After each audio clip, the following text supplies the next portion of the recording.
چھوڑ کے علی واپس گھر آیا۔ وہ میں نے سین کٹ کر دیا، اس کو تھوڑا سا اگنور کرنا۔ پارلر چھوڑ کر لکھنا تھا، پروف ریڈنگ نہیں کی میں نے۔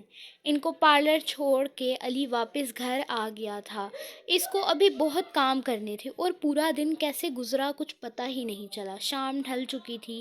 علی اب پوری طرح تیار تھا۔ اس نے سیاہ رنگ کی کلف لگی شلوار قمیض پہنی تھی اور اوپر ایک بیش قیمتی سیاہ واسکٹ کوٹ اور پاؤں میں چمکتی ہوئی پشاوری چپل۔ وہ آئینے کے سامنے کھڑا اپنے بالوں کو سیٹ کر رہا تھا اور پرفیوم کی وہی خوشبو لگائی جو اس کی اپنی کمپنی کا شاکاہار تھی۔ وہ پارلر پہنچا تاکہ لڑکیوں کو لے آئے۔ اس کا دل انجانے طور پر دھڑک رہا تھا۔ اسے زارا اور سارا کو دیکھنا تھا، مگر اس کی آنکھیں کسی اور کی منتظر تھیں۔ پارلر کا دروازہ کھلا۔ پہلے زارا اور سارا اپنی بھاری میک اپ اور جوڑوں میں باہر نکلی۔ ان کے پیچھے معراج آئی، جو پرپل لہنگے میں بہت بولڈ اور خوبصورت لگ رہی تھی۔ علی نے زارا اور سارا کو دعائیں دی، مگر پھر اس کی نظر رک گئی۔ ریحال باہر آئی۔ سرخ رنگ کا وہ زری والا لہنگا اس کے گورے رنگ پر جچ رہا تھا۔ بالوں کا اونچا جوڑا، ماتھے پر چھوٹی سی بندیا اور ہلکا سا میک اپ۔ ریحال نے جیسے ہی سر اٹھا کر سامنے کھڑے علی کو دیکھا، وہ وہیں ٹھٹک گئی۔ علی اسے بس دیکھتا ہی رہ گیا۔ اس کی نظروں میں ایسی ستائش تھی جیسے وہ کوئی نایاب ہیرا دیکھ رہا ہو۔ ریحال نے شرم سے نظریں جھکا لیں اور اپنے دوپٹے کا پلو انگلیوں میں دبایا۔ بہت بہت اچھی لگ رہی ہو۔ علی کے منہ سے بس اتنے ہی الفاظ نکلے۔ اس کا لہجہ دھیما اور گہرا تھا۔ ریحال کے چہرے پر حیا کی سرخی پھیل گئی۔ شکریہ، اس نے تقریباً سرگوشی کی۔ سب گاڑی میں بیٹھنے لگے تو ریحال نے اپنی 6 انچ کی ہیل سنبھالنے کی کوشش کی، مگر لہنگے کا وزن اور اونچی ہیل نے اسے دھوکہ دے دیا۔ اس کا پاؤں مڑا اور وہ ایک دم پیچھے کی طرف جھکی۔ ریحال کی آنکھیں خوف سے بند ہو گئیں، مگر اس سے پہلے کہ وہ زمین کو چھوتی، 2 مضبوط ہاتھوں نے اسے تھام لیا۔ علی نے اسے گرنے سے پہلے ہی اپنی باہوں میں بھر لیا۔ ایک لمحے کے لیے وقت تھم گیا۔ ریحال کا ہاتھ علی کے سیاہ ویسٹ کوٹ پر تھا اور علی کی نظریں اس کے چہرے پر جمی تھیں۔ تمہارا دھیان کہاں ہے؟ علی نے اس کے کان کے پاس سرگوشی کی۔ اس کی آواز میں غصہ نہیں بلکہ ایک عجیب سی تڑپ تھی۔ تمہارا دھیان کہاں ہے؟ علی نے اس کے کان کے پاس سرگوشی کی۔ اس کی آواز میں غصہ نہیں بلکہ ایک عجیب سی تڑپ تھی۔ علی نے اسے سہارا دے کر پاس پڑی کرسی پر بٹھایا اور خود نیچے جھک کر اس کا پاؤں چیک کرنے لگا۔ درد ہو رہا ہے؟ نہیں، میں ٹھیک ہوں، ریحال نے گھبرا کر کہا۔ اسی وقت ارسلان گاڑی سے باہر نکلا، جو فرنٹ سیٹ پر بیٹھا تھا، کیونکہ وہ ضد کر کے علی کے ساتھ آ گیا تھا۔ اوہو علی بھائی، آپ تو ہیرو بن گئے۔ ریحال، تم تو گر کر بھی پیاری لگ رہی ہو، پر اب سنبھال کر چلنا۔ علی نے ارسلان کو گھورا۔ کچھ دیر بعد وہ میرج ہال میں موجود تھے۔ لاہور کے مشہور شادی ہال دی پیلس کی سجاوٹ آج دیکھنے سے تعلق رکھتی تھی۔ ہال کے مرکزی دروازے سے لے کر سٹیج تک سفید گلابوں اور موتیوں کی بیلوں سے لدے ہوئے ستون ایک سحر انگیز منظر پیش کر رہے تھے۔ چھت پر لگے بڑے بڑے کرسٹل جھومر اپنی روشنی سے پورے ہال کو بقا نور بنائے ہوئے تھے اور فرش پر بچھے سرخ قالین پر جب روشنی پڑتی تو وہ مخمل کی طرح چمک اٹھتا۔ سارا اور زارا سٹیج پر بیٹھی تھیں۔ ان کے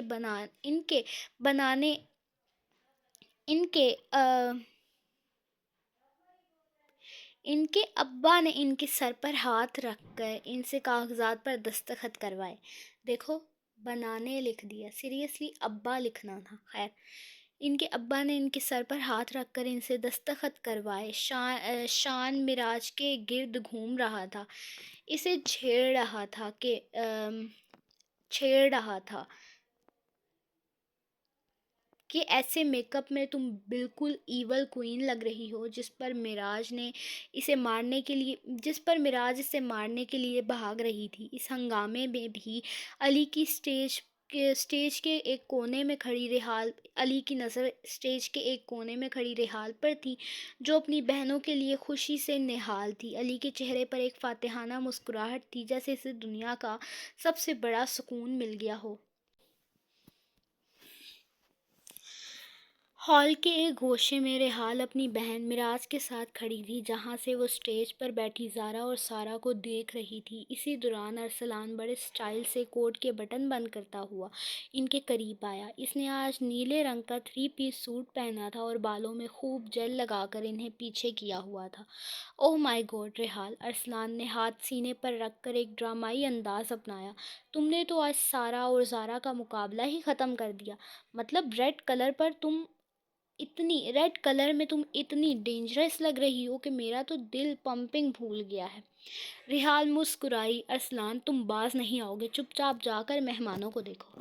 مہمانوں کو کیا خاک دیکھوں؟ ارسلان نے ایک قدم اور قریب ہوتے ہوئے فلرٹ کرنے کے انداز میں لہجے میں کہا۔ میرا تو دل کر رہا ہے کہ ابھی مولوی صاحب کو بلا کر تمہارے ساتھ بھی قبول ہے کا سین کر ڈالوں، کیا کہتی ہو؟ ابھی ارسلان کے جملے ختم نہیں ہوئے تھے کہ پیچھے سے ایک بھاری اور پروکار آواز آئی۔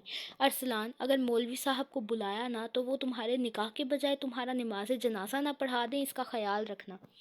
علی مصطفیٰ اپنے ہاتھ میں چائے کا کپ پکڑے بڑے اطمینان سے ان کے پاس آ کھڑا ہو گیا۔ سیاہ شلوار قمیض میں اس کی شخصیت کا رعب ایسا تھا کہ ارسلان کی ساری ہیرو پنتی ایک لمحے میں ہوا ہو گئی۔ ارسلان نے کھسیانی ہنسی ہنستے ہوئے کہا، ارے علی بھائی، آپ تو ہر وقت جیمز بانڈ بن کر آ جاتے ہیں، میں تو بس ریحال کی تعریف کر رہا تھا، آخر میری کزن ہے، اتنا تو حق بنتا ہے۔ علی نے ایک نظر ریحال پر ڈالی جو علی کے سامنے آنے پہ مزید سمٹ گئی۔ علی نے مسکرا کر ارسلان کے کندھے پر ہاتھ رکھا، مگر اس کی گرفت میں ایک ہلکا سا دباؤ تھا۔ حق تو بہت بنتا ہے ارسلان، پر تعریف اور لائن مارنے میں تھوڑا فرق ہوتا ہے۔ علی نے مذاق مذاق میں مگر دو ٹوک لہجے میں کہا، اور ویسے بھی ریحال کو سنبھالنے کے لیے میں کافی ہوں، تم جاؤ اور ذرا دیکھو کہ کھانے میں نمک کم نہ ہو، ورنہ نانی نے تمہیں کچا چبا جانا ہے۔ ارسلان بڑبڑاتا ہوا وہاں سے کھسک لیا۔ اب وہاں صرف ریحال اور علی تھے۔ ہال کا شور ان دونوں کے لیے جیسے ختم ہو گیا تھا۔ پاؤں کیسا ہے اب؟ علی نے آواز نرم کرتے ہوئے پوچھا۔ بہتر ہے، ریحال نے اپنے لہنگے کا پلو سنبھالتے ہوئے کہا۔ آپ آج بہت خوش لگ رہے ہیں۔ علی نے ایک گہرا سانس لیا اور ریحال کی آنکھوں میں جھانکا۔ آج کچھ خاص لوگ بہت پیارے لگ رہے ہیں تو موڈ خود بخود اچھا ہو گیا۔ ریحال کا چہرہ اس کی تعریف پر گلابی ہو گیا۔ آپ بھی کالے رنگ میں بہت اچھے لگ رہے ہیں۔ علی نے ایک ہلکا سا قہقہہ لگایا۔ صرف اچھا؟ مجھے لگا تم کہو گی کہ میں بالکل ویلن لگ رہا ہوں جس نے تمہیں ارسلان سے بچا لیا۔ آپ ویلن نہیں ہیں، ریحال نے معصومیت سے کہا۔ آپ تو میرے وہ جملہ ادھورا چھوڑ کر خاموش ہو گئی۔ تمہارا کیا؟ علی نے ایک قدم آگے بڑھا کر پوچھا۔ تمہارے کیا؟ علی نے ایک قدم آگے بڑھا کر پوچھا۔ کچھ نہیں، میں زارا کے پاس جا رہی ہوں۔ ریحال شرما کر تیزی سے اسٹیج کی طرف بھاگی، جبکہ علی اسے جاتے ہوئے دیکھ کر مسکراتا رہا۔ اسے پتہ تھا کہ وہ ریحال کے دل کی دھڑکنیں سن رہا ہے۔ دوسری طرف شان نے معراج کو گھیر رکھا تھا۔ معراج، یہ پرپل رنگ آپ پر جچ تو رہا ہے، پر اگر آپ تھوڑا کم غصہ کریں تو شاید میں آپ کو کوئی اچھا سا لڑکا ڈھونڈ دوں۔ معراج نے اسے گھورا۔ شان، اگر تم نے اگلا لفظ بولا تو میں نے تمہاری وہ ویڈیو وائرل کر دینی ہے جس میں تم شیشے کے سامنے کھڑے ہو کر گجرارے پر ڈانس کر رہے تھے۔ شان نے فوراً اپنے کان پکڑ لیے۔ توبہ توبہ، آپ تو بالکل ہٹلر ہیں۔ میں تو جا رہا ہوں کلفی کھانے۔ پورے ہال میں ہنسی مذاق اور خوشیوں کا دور دوڑا تھا۔ علی مصطفیٰ اپنی تمام بزنس کی ٹینشنز بھول کر اس وقت صرف اپنی فیملی اور اس خاموش محبت کا لطف لے رہا تھا جو اسے ریحال کی صورت میں مل رہی تھی۔ رخصتی کا وقت قریب آیا تو پورے ہال کی فضا بوجھل ہو گئی۔ زارا اور سارہ جو اب تک مسکرا رہی تھی اپنے والدین کے گلے لگ کر پھوٹ پھوٹ کر رونے لگیں۔ ان کے والدین کی آنکھیں بھی نم تھیں، وہ اپنی لاڈلیوں کو رخصت کر رہے تھے۔ علی مصطفیٰ ایک طرف خاموش کھڑا تھا، یہ سب دیکھ رہا تھا۔ اس کے چہرے پر سنجیدگی اور وقار تھا، مگر آنکھوں میں آنسو نہیں تھے۔ وہ ان کا کزن تھا اور ایک بڑے بھائی کی طرح اس نے تمام ذمہ داریاں نبھائی تھیں۔ اس نے آگے بڑھ کر دونوں کے سروں پر شفقت سے ہاتھ رکھا اور انہیں رخصت کیا۔ جب گاڑیاں ہال سے نکل گئیں اور مہمان بھی رخصت ہونے لگے تو ایک خاموشی سی چھا گئی۔ نانی کے گھر واپسی پر سب بہت تھکے ہوئے تھے۔ شادی کی گھما گھمی کے بعد گھر ایک دم خالی خالی لگ رہا تھا۔ معراج اور ریحال سیدھی اپنے کمرے میں چلی گئیں، جبکہ باقی سب بھی آرام کرنے کے لیے اپنے اپنے کمروں کا رخ کر گئے۔ رات کا پچھلا پہر تھا، تقریباً 2 بج رہے تھے۔ پورے گھر میں اندھیرا اور سکون تھا، بس ریہڑیوں میں رہداریوں میں زیرو کے بلب کی ہلکی سی روشنی تھی۔ علی کو نیند نہیں آ رہی تھی، شاید ذہن اب بھی بزنس کے مسائل اور دن بھر کی تھکن میں الجھا ہوا تھا۔ وہ اپنے کمرے سے نکلا اور کچن کی طرف بڑھا تاکہ اپنے لیے کافی بنا سکے۔ علی کچن میں پہنچا ہی تھا کہ اسے پیچھے سے کسی کے چلنے کی آہٹ آئی۔ اس نے مڑ کر دیکھا تو ریحال کھڑی تھی۔ اس نے وہی سرخ لہنگا اتار کر اب سادہ سوٹ پہن لیا تھا، مگر اس کا چہرہ زرد پڑ رہا تھا اور آنکھیں بخار کی تپش سے سرخ ہو رہی تھی۔ وہ دیوار کا سہارا لیے پانی کا گلاس بھرنے کی کوشش کر رہی تھی۔ ریحال، تم اس وقت یہاں کیا کر رہی ہو؟ علی نے کافی کا مگ میز پر رکھا اور اس کے قریب آیا۔ ریحال نے بمشکل سر اٹھایا۔ وہ دوا کھانی تھی، سر میں بہت درد ہے۔ اس کی آواز نکاہت سے کانپ رہی تھی۔ علی نے فوراً اس کے ماتھے پر ہاتھ رکھا اور ایک دم پیچھے ہٹا۔ ریحال، تمہیں تو بہت تیز بخار ہے، تمہارا جسم تپ رہا ہے۔ ریحال نے کچھ کہنا چاہا مگر اس کی ہمت جواب دے رہی تھی۔ شاید ایونٹ کی تھکن اور بھاگ دوڑنے سے اسے گرا دیا تھا۔ علی نے نرمی سے اس کا بازو تھاما اور اسے کچن سے محل کا چھوٹے لاؤنج میں صوفے پر بٹھا دیا۔ تم یہیں بیٹھو، کہیں ہلنا مت، علی نے حکم دینے والے لہجے میں کہا، مگر اس کی آواز میں بلا کی فکر تھی۔ علی تیزی سے واہ، علی کا انعام بگاڑ دیا۔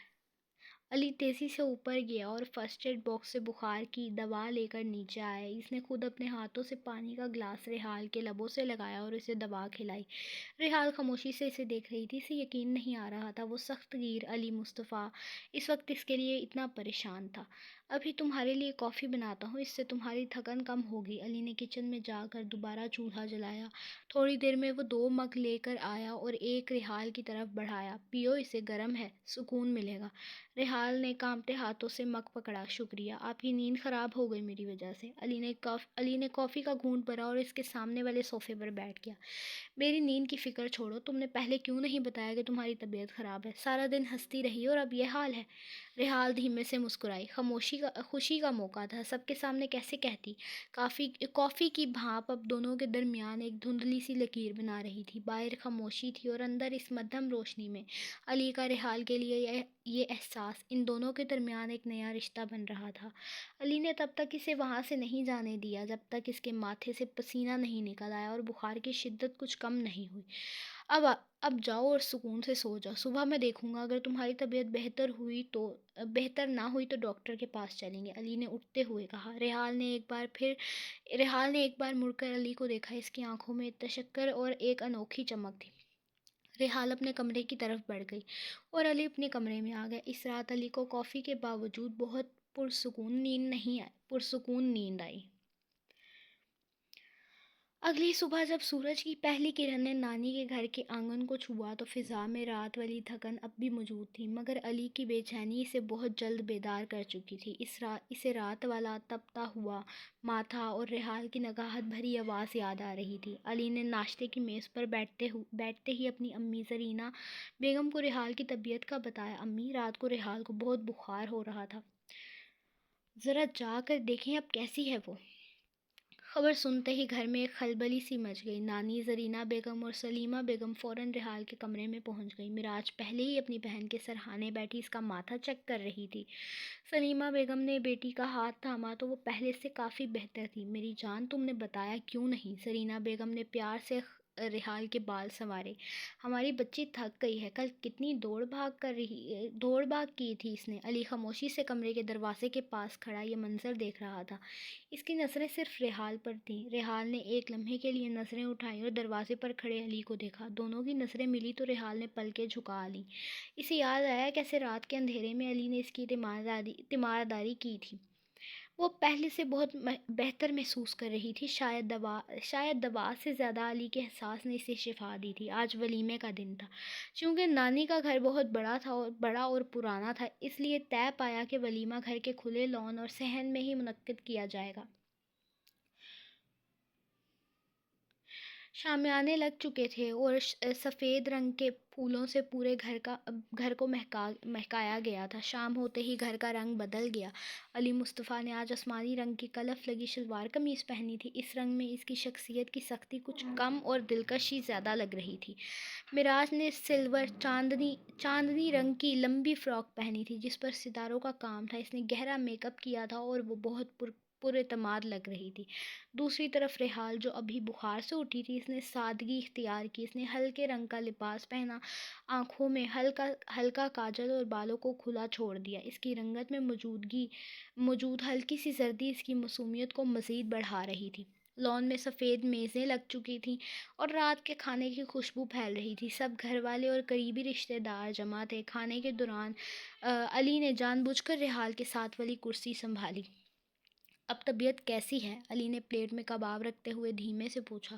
ریحال نے مسکرا کر جواب دیا، بہت بہتر ہے، شکریہ۔ شکریہ کی ضرورت نہیں، بس اپنا خیال رکھا کرو۔ علی نے کہا ہی تھا کہ ارسلان اپنی پلیٹ بھر کر وہیں آ دھمکا۔ اوہو علی بھائی، آپ تو آج آسمانی رنگ میں بالکل بادلوں سے اترے ہوئے فرشتے لگ رہے ہیں۔ ارسلان نے لقمہ توڑتے ہوئے مذاق کیا۔ اور ریحال، تمہاری یہ بیمار سی صورت دیکھ کر تو میرا دل چاہ رہا ہے کہ میں بھی بیمار ہو جاؤں تاکہ کوئی میرا بھی ایسا خیال رکھے۔ علی نے ارسلان کو گھورا۔ ارسلان، تم پہلے ہی ذہنی بیمار ہو، اب اور کیا ہوگے؟ چپ چاپ کھانا کھاؤ۔ معراج بھی وہیں موجود تھی۔ اس نے علی کی طرف دیکھ کر کہا، علی بھائی، آپ کو پتہ ہے ریحال رات بھر آپ کا ذکر کر رہی تھی کہ آپ نے اسے کتنی اچھی کافی بنا کر دی۔ ویسے آپ نے مجھے تو کبھی کافی نہیں پلائی۔ علی نے ایک لمحے کے لیے ریحال کو دیکھا جس کا چہرہ شرم سے سرخ ہو گیا تھا۔ معراج، تم بیمار نہیں تھی نا، اس لیے جس دن تم بیمار ہوگی تمہیں بھی پلا دوں گا۔ توبہ ہے علی بھائی، آپ کی ہمدردی بھی کڑوی ہے، معراج نے ہنستے ہوئے کہا۔ کھانے کی میز پر قہقہے گونج رہے تھے۔ شان بھی وہاں آ گیا اور معراج کو چھیڑنے لگا۔ معراج، سلور فراک میں آپ بالکل کسی چاندنی جیسی لگ رہی ہیں، بس ذرا غصہ کم کریں تو شاید چاند بھی شرما جائے۔ رات کی اس خنک ہوا میں جب گھر کے روشن چراغ چمک رہے تھے، علی اور ریحال کے درمیان وہ خاموش قربت پہلے سے زیادہ گہری ہو چکی تھی۔ علی اسے بار بار کھانے پر مجبور کر رہا تھا اور ریحال پہلی بار علی کے اس حق جتانے پر خود کو بہت خاص محسوس کر رہی تھی۔ دن کیسے گزر رہے تھے پتہ ہی نہیں چل رہا تھا۔ اگلے دن کی صبح لاہور کی دھوپ میں ایک عجیب سی چمک تھی، جیسے شہر خود بھی ان مہمانوں کو الوداع کہنے کے لیے تیار ہو۔ شادی کی تمام تھکن اب خوشگوار یادوں میں بدل چکی تھی۔ علی، ریحال اور معراج نے فیصلہ کیا کہ اسلام آباد جانے سے پہلے وہ بادشاہی مسجد کی زیارت ضرور کریں گے، اس لیے آج ان کا وہاں جانے کا ارادہ تھا۔ علی کمرے میں تیار کھڑا تھا، پاس سے پرفیوم کی خوشبو آ رہی تھی، وہی خوشبو جس نے ریحال کو اپنے سحر میں لیا تھا۔ دونوں بہنیں بھی تیار اپنے کمرے سے باہر نکلی۔ صبح کا وقت ہو رہا تھا، ارسلان سویا ہوا تھا۔ ان تینوں نے خاموشی سے جانے کا فیصلہ کیا۔ وہ گھر سے باہر نکلے اور علی نے اپنی گاڑی سنبھالی۔ بادشاہی مسجد کے شاہی دروازے سے جیسے ہی وہ اندر داخل ہوئے، سرخ پتھروں کی عظمت اور وسیع صحن نے ریحال اور معراج کو مبہوت کر دیا۔ علی سفید رنگ کی شلوار قمیض میں نہایت پروقار لگ رہا تھا اور تھوڑے فاصلے پر آگے چلتے ہوئے انہیں مسجد کی تاریخ کے بارے میں بتا رہا تھا۔ ریحال صحن کے وسعت کو دیکھ رہی تھی کہ اچانک ایک شخص تیزی سے گزرتے ہوئے اس کے شانے سے بری طرح ٹکرایا۔ ریحال کا توازن بگڑا اور وہ گرتے گرتے بچی۔ بھائی صاحب، دیکھ کر نہیں چل سکتے؟ ریحال نے غصے اور حیرت سے کہا۔ وہ آدمی رکا مگر معذرت کرنے کے بجائے بدتمیزی پر اتر آیا۔ تم دیکھ کر چلو، راستہ کیا تمہارے باپ کا ہے؟ علی نے جیسے ہی یہ آواز سنی، اس کے قدم وہیں رک گئے۔ وہ ایک جھٹکے سے مڑا اور چند قدموں میں اس شخص کے سامنے آیا۔ علی کی آنکھوں میں وہی پرانی چمک اور رعب واپس آ گیا تھا۔ زبان سنبھال کر بات کرو، علی نے نہایت سرد مگر دبنگ لہجے میں کہا۔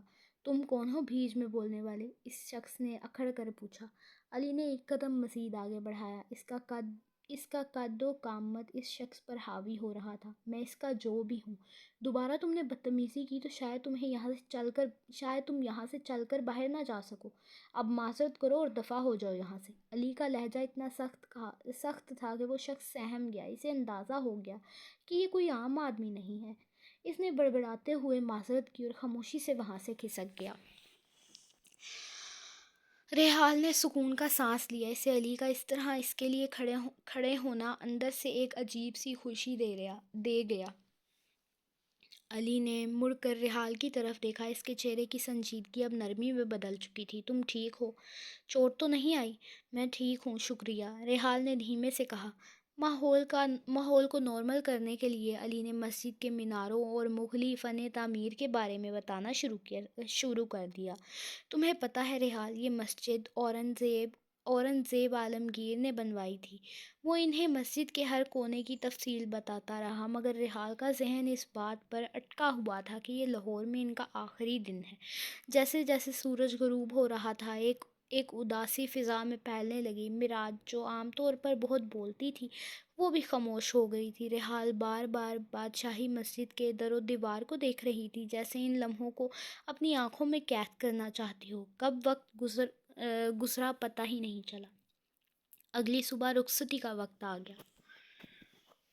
ریحال کا دل بھر آیا تھا اور معراج بھی نانی سے لپٹ کر رو رہی تھی۔ علی خود بھی اداس تھا۔ اسے احساس ہو رہا تھا کہ ریحال کے بغیر لاہور اسے کتنا خالی لگے گا۔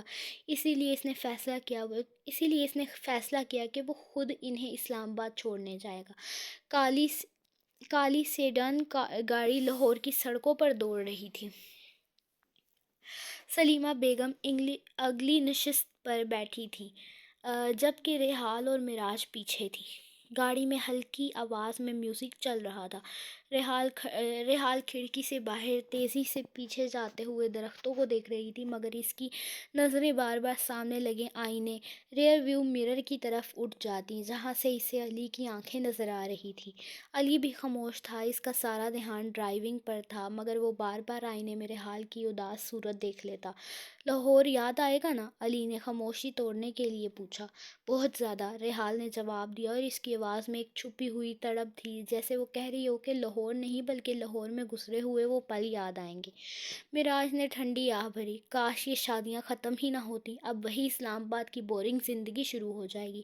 علی نے کچھ نہیں کہا، بس تھوڑا سا مسکرایا۔ اسے پتہ تھا یہ سفر ختم ہو رہا ہے، مگر اس کے اور ریحال کے درمیان جو اندیکھا رشتہ لاہور کی ان گلیوں میں پروان چڑھا تھا، وہ اب اسلام آباد کی فضاؤں میں بھی اس کے ساتھ جائے گا۔ اسلام آباد کی شام اپنی تمام تر رعنیوں کے ساتھ ان کا استقبال کر رہی تھی۔ مارگلہ کی پہاڑیوں کے پیچھے سورج آہستہ آہستہ غروب ہو رہا تھا اور فضا میں ایک خنک سی ٹھنڈک تھی۔ گاڑی جب اسلام آباد کی کشیدہ سڑکوں پر دوڑی تو دور سے فیصل مسجد کے بلند و بالا سفید مینار آسمان کے واسطوں کو چھوتے ہوئے نظر آنے لگے۔ علی ڈرائیونگ سیٹ پر تھا، مگر اس کی توجہ بار بار آئینے میں پیچھے بیٹھی ریحال کی طرف جا رہی تھی۔ ریحال، دیکھو، فیصل مسجد کے مینار کتنے وسیع نظر آ رہے ہیں۔ لاہور کی بادشاہی مسجد اور یہاں کی سادگی میں کتنا فرق ہے نا؟ علی نے گفتگو کا آغاز کیا۔ ریحال نے کھڑکی سے باہر دیکھتے ہوئے دھیمے سے مسکرایا۔ ہاں، لاہور میں ایک تاریخ کی خوشبو تھی اور یہاں ایک عجیب سا سکون ہے۔ دونوں اپنی اپنی جگہ بے مثال ہیں۔ علی اور ریحال باتوں میں مگن تھے، مگر معراج، جو عام طور پر پورے گھر کو سر پر اٹھائے رکھتی تھی، آج بالکل خاموش گاڑی کی کھڑکی سے باہر دیکھ رہی تھی۔ شاید لاہور کی وہ رونقیں یاد آ رہی تھیں۔ گاڑی جب گھر کے سامنے رکی تو فرحان صاحب، ریحال کے والد، پہلے سے ہی گیٹ پر موجود تھے۔ جیسے ہی گاڑی سے سلیمہ بیگم، ریحال اور معراج اتری، فرحان صاحب کے چہرے پر ایک بڑی مسکراہٹ آ گئی۔ خوش آمدید، میری بیٹیاں آ گئیں۔ انہوں نے باری باری دونوں کے سر پر ہاتھ رکھا۔ سلمان اور عثمان ابھی آفس میں تھے، اس لیے گھر میں خاموشی تھی۔ سب لوگ اندر چلے گئے، تازہ دم ہوئے اور پھر لاؤنج میں چائے کے لیے جمع ہوئے۔ ریحال نے چائے کا کپ اپنے پاپا کی طرف بڑھاتے ہوئے تھوڑی شکایت بھرے لہجے میں پوچھا، پاپا، آپ نے تو کہا تھا آپ سارا اور زارا کی شادی میں آئیں گے، آپ، سلمان بھائی اور عثمان بھائی، کوئی بھی نہیں آیا۔ نانی کتنا انتظار کر رہی تھی۔ فرحان صاحب نے ایک گہرا سانس لیا۔ بیٹا، تم جانتی ہو آفس کے معاملات کتنے الجھے ہوئے تھے۔ سلمان اور عثمان تو بالکل وقت نہیں نکال سکے اور میں بھی ایک ضروری میٹنگ میں پھنس گیا تھا۔ پر خیر، تم لوگوں نے تو خوب انجوائے کیا ہوگا۔ بہت زیادہ پاپا، میراج چہک کر بولی۔ اور علی بھائی نے ہمارا بہت خیال رکھا، ہمیں کوئی کمی محسوس نہیں ہونے دی، ہمیں لاہور گھمایا، بادشاہی مسجد لے کر گئے اور ہر وقت ہمارے ساتھ رہے۔ فرحان صاحب نے علی کی طرف دیکھ کر شکریہ ادا کیا۔ علی بیٹا، تمہارا بہت احسان ہے، تم نے ان دونوں شرارتیوں کو سنبھال لیا۔ خالو، آپ کیوں شرمندہ کر رہے ہیں مجھے؟ ابھی باتیں جاری تھی کہ اچانک گھر کی گھنٹی بجی۔ علی قریب ہی تھا، اس لیے وہ خود اٹھ کر دروازہ کھولنے گیا۔ جیسے ہی دروازہ کھلا، سامنے کیسن اپنے مخصوص سٹائل میں کندھے پر جیکٹ ڈالے کھڑا تھا۔ اس کے چہرے پر وہی شرارتی اور بے پرواہ مسکراہٹ تھی۔ اوہو علی میاں، تم ابھی تک یہاں ہو؟ کیسن نے تنزیہ سے لہجے میں کہا۔ علی نے ایک سرد نظر اس پر ڈالی اور بغیر کچھ کہے اسے اندر آنے کا راستہ دیا۔ علی نے خاموشی سے دروازہ بند کیا اور دبے قدموں کیسن کے پیچھے لاؤنج میں آ گیا۔ السلام علیکم انکل۔ السلام علیکم سب کو۔ کیسن نے بلند آواز میں سلام کیا اور سیدھا ریحال کے سامنے جا کر کھڑا ہو گیا۔ میں نے انکل سے پوچھا کہ آپ لوگ کب پہنچ رہے ہیں، تو جیسے ہی پتہ چلا کہ آج واپسی ہے، میں نے سوچا سب سے مل لوں۔ کیسن نے ریحال کی طرف دیکھ کر آنکھ ماری اور ریحال بی بی، کیسا رہا لاہور؟ سنا ہے وہاں تو تم نے بہت دھوم مچائی ہے، ویسے یہاں کی رونق تو تمہارے بغیر بالکل ختم ہو گئی تھی۔ اب بتاؤ میرے لیے کیا لائی ہو؟ تمہارے لیے تو کچھ نہیں لے کے آئی، لیکن بہت ساری جوتیاں لے کے آئی ہوں، کہو تو کھلا دوں۔ کیسن گڑبڑا گیا۔ علی ایک طرف کھڑا یہ سب دیکھ رہا تھا، اسے اپنا اندر جلتا ہوا محسوس ہو رہا تھا۔ کیسن کا ریحال سے اس قدر بے تکلف ہونا اسے ایک آنکھ نہ بھا رہا تھا۔ تمہارے چہرے کی رونق بتا رہی ہے کہ لاہور میں کسی نے تمہارا بہت زیادہ ہی خیال رکھا ہے۔ کیسن نے شرارت سے علی کی طرف دیکھا۔ علی نے ایک طنزیہ مسکراہٹ کے ساتھ جواب دیا، خیال تو اپنوں کا ہی رکھا جاتا ہے کیسن، اور ریحال میری اپنی ہے۔ کیسن نے کہکا لگایا، ارے علی بھائی، آپ تو ایسے پروٹیکٹیو ہو رہے ہیں جیسے ریحال کوئی چھوٹی بچی ہو۔ ہاں، چھوٹی بچی ہی ہے، علی نے گھور کے کہا۔ اب دماغ نہ کھاؤ، یہ بتاؤ جا کب رہے ہو؟ علی نے سپاٹ لہجے میں پوچھا۔ کیسن نے علی کو دیکھا۔ میرے جانے کی تو تم چھوڑو، اپنی بتاؤ تم کب جاؤ گے؟ کیسن بھی مسکرا کے بولا، میری مرضی میں جاؤں نہ جاؤں تمہیں اس سے کیا؟ علی نے کہا۔ کیسن جلدی سے بولا، میں تو بس ریحال کا حال پوچھنے آیا تھا، اور یہ پوچھنے کہ میڈم یونی کب سے آنا ہے؟ جب دل کرے گا، سامنے بیٹھی لڑکی جلدی سے بولی۔ علی کی ہنسی نکل گئی۔ مل گیا جواب کیسن، اب جاؤ بیٹا۔ علی نے اسے کہا جیسے کیسن چھوٹا بچہ ہو۔ وہ اٹھا۔ ریحال، ہر بار میں اپنی بے عزتی برداشت نہیں کروں گا، کیسن کہتا باہر نکل گیا۔ وہ پہلی بار ایسے بول کے گیا تھا۔ شام کے سائے گہرے ہو رہے تھے اور اسلام آباد کی فضاؤں میں ایک خاموش اداسی چھائی ہوئی تھی۔ ریحال اور معراج اپنے کمرے میں بیٹھی تھی۔ معراج جو ہمیشہ چہکتی رہتی تھی، آج بوجھل دل کے ساتھ کھڑکی سے باہر دیکھ رہی تھی۔ ریحال، صبح علی بھائی نے چلے جانا ہے، پتہ نہیں پھر کب ملنا ہوگا، کب ہم دوبارہ ایسے ہنسیں گے، معراج نے رنجیدہ آواز میں کہا۔ مجھے تو ابھی سے گھر خالی خالی لگ رہا ہے۔ ریحال خاموش تھی، مگر اس کی خاموشی معراج سے زیادہ گہری تھی۔ وہ معراج کی باتیں سن تو رہی تھی، پر اس کا دھیان کہیں اور ہی تھا۔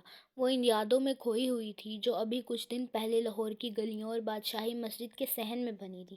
اسے علی کا وہ روپ یاد آ رہا تھا جب وہ اسے گرنے سے بچاتا تھا، یا جب اس نے کیسن کے سامنے اس کی ڈھال بن کر اس کو تحفظ کا احساس دلایا تھا۔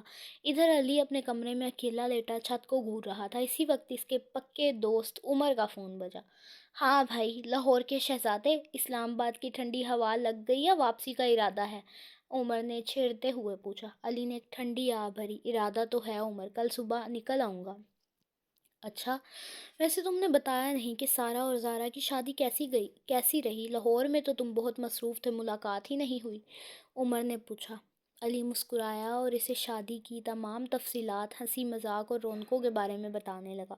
عمر خاموشی سے سب سنتا رہا، پھر اچانک ایک ایسا سوال کیا جس نے علی کو ساکت کر دیا۔ علی، سچ بتانا، جب تم کل لاہور واپس آ جاؤ گے تو کیا تمہیں وہاں وہ یاد آئے گی؟